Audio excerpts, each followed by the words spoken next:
साथियों नमस्कार। जैसे कि आपको पता होगा तो उत्तराखंड में पंचायत चुनाव है और पंचायत चुनाव को लेकर जो एक स्थिति बनी हुई थी, जो नगर पंचायत के वोटर हैं, नगर पालिकाओं के वोटर, नगर निगम के वोटर हैं, वो गांव में भी चुनाव लड़ रहे हैं और गांव में वोट दे रहे हैं। और इसी को लेकर के हाई कोर्ट में एक रिट याचिका डाली गई थी। वो है मेरे साथ हैं शक्ति बरथवाल जी, जिन्होंने इस जो ये निर्वाचन आयोग का जो ये फैसला है इसको चैलेंज किया है और हाई कोर्ट ने भी इसमें कहीं ना कहीं कुछ डिसीजन दिया है। आइए सीधे बात करते हैं शक्ति बरथवाल से। बरथवाल जी, क्या रिट आज ने हाई कोर्ट में दिया? देखिए, मैं आपके चैनल के माध्यम से सबको बताना चाहता हूं कि पंचायत चुनाव को लेकर जो हमने रिट करी है, उस रिट का एक उद्देश्य था कि जो उत्तराखंड पंचायती राज एक्ट है 2016 और संशोधित 2019, उसकी धारा 9 की उपधारा 6 और 7 में ये व्यवस्था है कि कोई भी वोटर, कोई भी मतदाता एक समय में एक प्रादेशिक निर्वाचक क्षेत्र का वोटर होगा और वही व्यक्ति चुनाव में प्रतिभाग कर सकता है जो एक समय एक चुनाव की सूची में होगा। अब यहाँ कमाल की बात क्या हुई है कि राज्य निर्वाचन आयोग ने ऐसे लोगों को भी छूट दे दी है जिन लोगों का दो सूचियों में नाम है। 2 सूची में नाम था।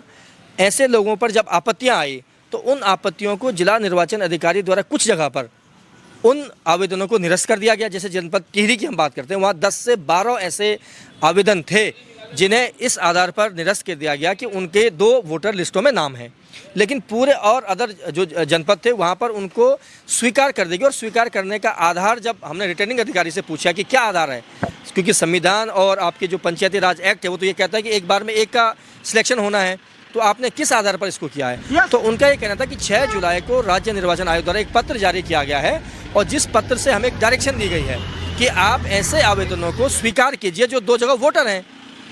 फिर हमने इस चिट्ठी को माननीय हाईकोर्ट में चैलेंज किया। हमारे अधिवक्ता अभिजय सिंह नेगी जी हैं जिन्होंने इस बात को वहाँ प्रमुखता से रखा और उन्होंने कहा कि ये संवैधानिक प्रक्रिया का हनन है और पंचायती राज एक्ट इसकी कहीं भी इजाज़त नहीं देता है। एक समय में एक प्रादेशिक चुनाव में आप प्रतिभाग कर सकते हैं। ये लॉ राज्य में भी, ये लॉ सेंटर में भी है। आप अगर एक समय एक निर्वाचक, अगर भारत निर्वाचन आयोग के अगर आप वोटर हैं तो आप एक समय में एक ही विधानसभा के वोटर हो सकते हैं। ऐसे में तो फिर कल डेमोग्राफी चेंज की जो ये बात कर रहे हैं, कल कोई धर्मपुर का वोटर रायपुर में वोट डाल देगा और 15 मिनट में रायपुर विधानसभा में पहुंच जाएगा। 10,000 वोट जिसकी पॉकेट में होंगे वो चुनाव जीत जाएगा। तो ये नीतिगत कैसे हो सकता है जब संविधान ने इसको व्यवस्था दी है। तो उत्तराखंड राज्य का जो राज्य निर्वाचन आयोग है वो पूरे देश में इकलौता राज्य निर्वाचन आयोग बन गया है जिसने एक ऐसी व्यवस्था दे दी है कि जी आप अगर दोहरे वोटर हैं तो आप चुनाव भी लड़ सकते हैं और आप वोट भी दे सकते हैं। तो ये संवैधानिक संकट है। तो इस पर कल मुख्य न्यायाधीश की डबल बेंच ने एक फैसला दिया है। जो 6 जुलाई का जो पत्र था उस पत्र को स्टे कर दिया है, वैकेट कर दिया है। उन्होंने कहा है अपने आदेश में और सुनवाई में कि इस पत्र की प्रासंगिकता को ख़त्म कर दिया गया है। एक टाइम में एक ही जगह वोटर का नियम है और वो सैद्धांतिक सिद्धांत भी है और साथ में उस सैद्धांतिक सिद्धांत को पंचायती राज एक्ट 2009 उसकी उपधारा 6 और 7 उसको संरक्षण प्रदान करती है। वो कहती है कि एक समय में एक ही प्रादेशिक का आप वोटर हो सकते हैं। आज हमने अपना प्रत्यावेदन हाईकोर्ट के निर्णय के बाद राज्य निर्वाचन आयोग को दे दिया है। मुख्य निर्वाचन आयोग से हमारी मुलाकात भी हो गई है। हमने उनसे अपने स्पष्ट शब्दों में ये कहा है कि चुनाव को प्रभावित करना हमारा मकसद नहीं है, लेकिन चुनाव नियम के विरुद्ध, संविधान के विरुद्ध होंगे ऐसा हम नहीं होने देंगे। अगर उन्होंने इस पर एक्शन नहीं लिया तो सोमवार को माननीय हाईकोर्ट में पुनः हम जाएंगे और इसको अवमानना नोटिस में लाएंगे। अवमानना न सिर्फ राज्य निर्वाचन आयुक्त को मानेंगे बल्कि संबंधित जिला अधिकारियों को भी नोटिस जारी करवाएंगे। बरथवाल, जब एक चीज़ बड़ी इसमें एक बड़ा पेच आया है, एक तरफ आपने स्कूटनी कर दी है, सिंबल भी बटने वाले हैं, अभी तक इसमें रोक नहीं लगी है, तो कहीं ना कहीं जो बहुत सारे ऐसे प्रत्याशी हैं जो निकायों से पंचायतों में जा रखे हैं, अब उनको स्कूटनी भी हो गई है। अब कैसे संभव हो पाएगा, ये कैसे कर पाएंगे लोग? देखिए, मान्यवर, पूर्व में भी जब एक रिट माननीय न्यायालय में लगी थी तब भी चुनाव कैलेंडर जारी था, उसको रोकना पड़ा क्योंकि विधि सम्मत था और 5 दिन का और समय आगे बढ़ाया गया। हमने सिर्फ 2 दिन का समय मांगा है। हमने ये कहा है राज्य निर्वाचन आयोग से कि आप 2 दिन स्कूटनी का समय दे दो सबको, क्योंकि सिंबल आवंटन 14 तक होने हैं।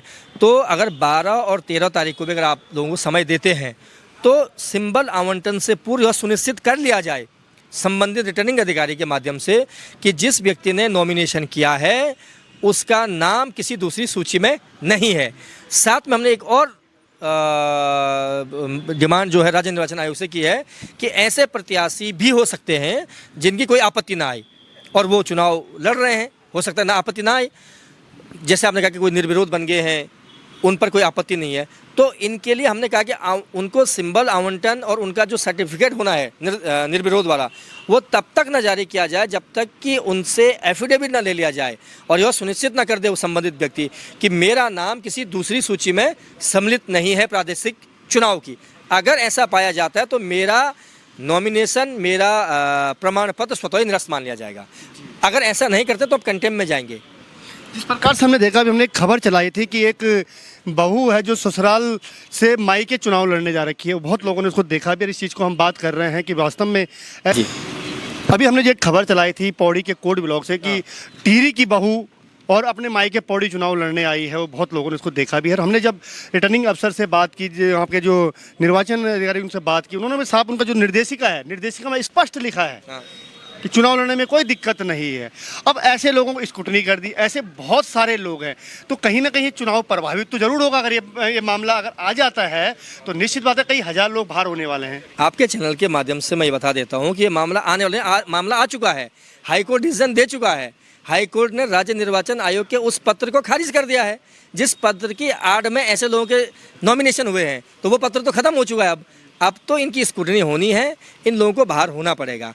अगर इस बारे में एक्शन राज्य निर्वाचन आयोग नहीं लेता है तो हमने कहा है कि हम इसके ऊपरी बेंच पर जाएंगे, हम कंटेम्प्ट में जाएंगे, क्योंकि अब तो निर्देश हो चुके हैं उनको और निर्देश का पालन करना उनका काम है। हमने अपना प्रत्यावेदन देना था, हमने उनको दे दिया है, वार्ता होनी थी, लेकिन मुझे पूरी उम्मीद है कि राज्य निर्वाचन आयोग विधि सम्मत कार्य करेगा और आज कुछ घंटों में इसका फैसला आ जाएगा।